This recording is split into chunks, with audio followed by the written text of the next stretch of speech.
ശൂലം എന്ന് എടുത്ത് പറയുന്നുണ്ട്. അതുപോലെ നടക്കുമ്പോൾ അണപ്പ്, ബ്ലഡ് കുറവാണ്, നടക്കുമ്പോൾ അമിതമായ അണപ്പ്, അതായത് അനീമിയ റിലേറ്റഡ് ആയിട്ടുള്ള ഒരു ഡിസ്നിയാണ്.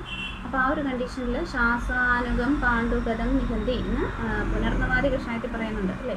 അതൊക്കെ നമുക്കൊരു പേഷ്യൻ്റ് വരുമ്പം പെട്ടെന്ന് നമ്മുടെ മനസ്സിലേക്ക് ഓടി വരണം, എന്നാലും നമുക്ക് പെട്ടെന്ന് മെഡിസിൻ എഴുതാൻ പറ്റുള്ളൂ. അതുപോലെ തന്നെ ഇപ്പം പല ആൾക്കാരും ഇപ്പം ബിസി ലൈഫ് കൊണ്ടുപോകുന്ന ആൾക്കാരല്ല, അതൊക്കെ അതിൽ നിന്നൊക്കെ അതൊക്കെ കഴിഞ്ഞിട്ട് വീട്ടിലൊക്കെ ഇപ്പോൾ റെസ്റ്റ് ചെയ്തുകൊണ്ടിരിക്കുന്ന പല ആൾക്കാരും കഷായങ്ങളൊക്കെ തന്നെയും വീട്ടിൽ തന്നെ പ്രിപ്പയർ ചെയ്ത് കഴിക്കാനായിട്ട് ആഗ്രഹിക്കുന്നവരുണ്ട്. അപ്പോൾ അവർക്കൊക്കെ ചില മെഡിസിൻസൊക്കെ നമ്മൾ എഴുതി കൊടുക്കേണ്ടതായിട്ട് വരും. ഇപ്പോൾ ചിരുവില്ലാതെ കഷായമാണെങ്കിൽ നമ്മൾ ചിരുവില്ല, പുനർനവ, വഗ്നി, അഭയ ഇങ്ങനെ എഴുതി കൊടുത്തവർ അങ്ങാടിക്കടയിൽ ചെന്നാൽ അവർ മെഡിസിൻ എടുത്ത് കൊടുക്കുമോ? ഇല്ല. അപ്പോൾ ആ ഒരു കണ്ടീഷനിൽ നമ്മൾ അതിൻ്റെ നാടൻ പേരുകൾ നമ്മൾ അറിഞ്ഞിരിക്കണം. ആവിൽത്തൊടി, തഴുതാമ, കൊടുവേലി, ഇത് അതൊക്കെ നമ്മൾ അറിഞ്ഞിരിക്കണം. അപ്പോൾ ഇതെല്ലാം